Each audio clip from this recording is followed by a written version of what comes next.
Giuhaw ako. Kining ikalimang pulong hatagan ng kinabuhi sa atong soul.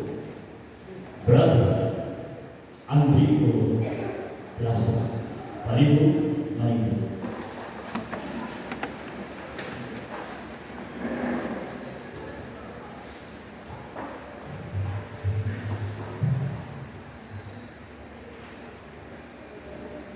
Ang pagbasa sa Ebanghelyo sumala ni San Juan. Himay ang ikaw.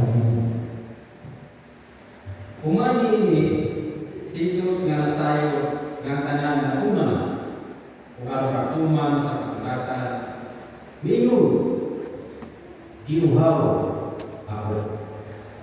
Ang Ebanghelyo sa Ginoo. Palihog, Manila. Sityo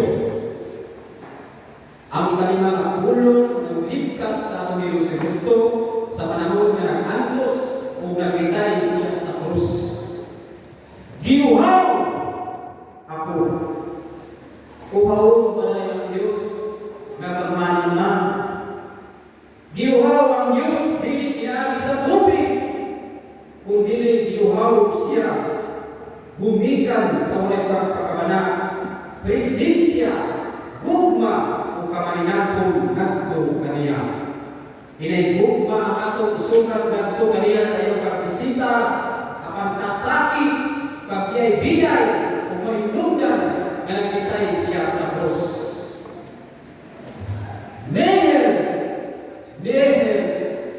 amor, del amor, si Papa. Nga ang Diyos wala nato tumpagi ug lain nga gugma. Giuhaw ako. Kini nga pulong mayano apan bukag kayo sa kahugan. Dili kini pagdeklara sa kahugan apan kini sa kasinggit sa tawhanon. Huyang o imahe sa may kahog kapag Diyos. Pinaagi ni nga pulong ang Diyos walang linyas sa kasakit. Siya mipuyog ini. Siya miban sa ato kaubaw. Kasakit ug sa atong singgit sa kansod. Sabay sa kasahod. Dili kita angay manginot ini. Ang nagsaad kaniadto sa buhi nga tubig. Karon nakasinati sa kaubaw. Ang misinggit kung kinsa ang giuhaw, muduol kanako. Karon sa way pagduwa-duwa, nagpadayag sa iyo na mabinong kauhaw.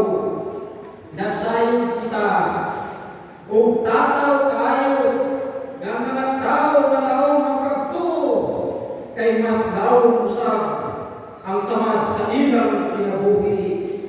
Kini kasinggit sa atong mga kasing-kasing, ang nasod nga lindakan, ang minasa justisya, dignidad, pagkaon, kalinaw o kamatuoran, o paglaon sa mga ginansang na Kristo, wala kang magtanaw kanato, apan doon na sa mensahe kanato, ang iyang kauhaw, nagpakita usab sa kauhaw sa katawhan.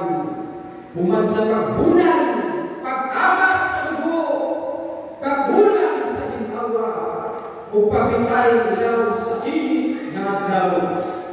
Dili malikayan ang dehydration, ang pagkatao ni Kristo, makita kayo ang Ebanghelyo ng pamatuhod. Si Jesus tinuod nga nag-antos. Giingon sa biruan nga kini nga pulong na tuman sa kasulatan.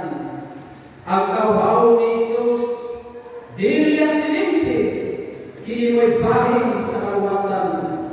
Sa santo may Diyos, nabubas ang akong puso, sama sa mga ug ang akong gina, bitapos sa akong mabil, ug sa Salmo 69 sa akong kauhaw, giagaga nila og suka ang Mesiyas nga ibaw nga nagpadayag sa Diyos, misunod sa pagkahustos, kahintang sa tao.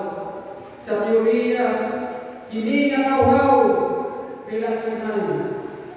Di lang sa tubig ang uhaw si Jesus, apan uhaw sa siya. Sa presensya sa katawan, uhaw si Jesus. Sa pinunanay na pagtuko, gumba, pagkabig, o pagkidambitay, nagikan kanato. Apan kung sa tubag sa katawan, suka, pakit na inindun, o sa kabarat na tabang, dili tungod sa kanuoy, kung dili tungod kay nagpakamayahay. Sa pinunanay, hindi ang labing sakit na kamatuuran, bisan sa pinakadakop na nagkupas sa Diyos, ulang ihapon ang tubag, o balos gikan sa tao. Untana, dili nato makita ang atong kaugalingon. Kita nga Pilipino, na sayod unsa kauhaw, dili lang sa pulong, kung dili sa tinuod nga kinabuhi. Uhaw kita sa adlaw-adlaw nga pagkaon, sa mga komunidad na pagayon, gihapon ang kalisod. Uhaw kita sa hustisya, taliwala sa korupsyon, o kabuso sa gahom. Uhaw kita sa kaminaw, sa mga lugar na adunay kahadlo o kabugo. Uhaw kita sa kamatuuran, sa kalibutan na puno sa bakat o disinformasyon. Uhaw kita sa dignidad, sa ekonomiya na nagpadala sa atong mga trabador sa gawas ng mga nasyon.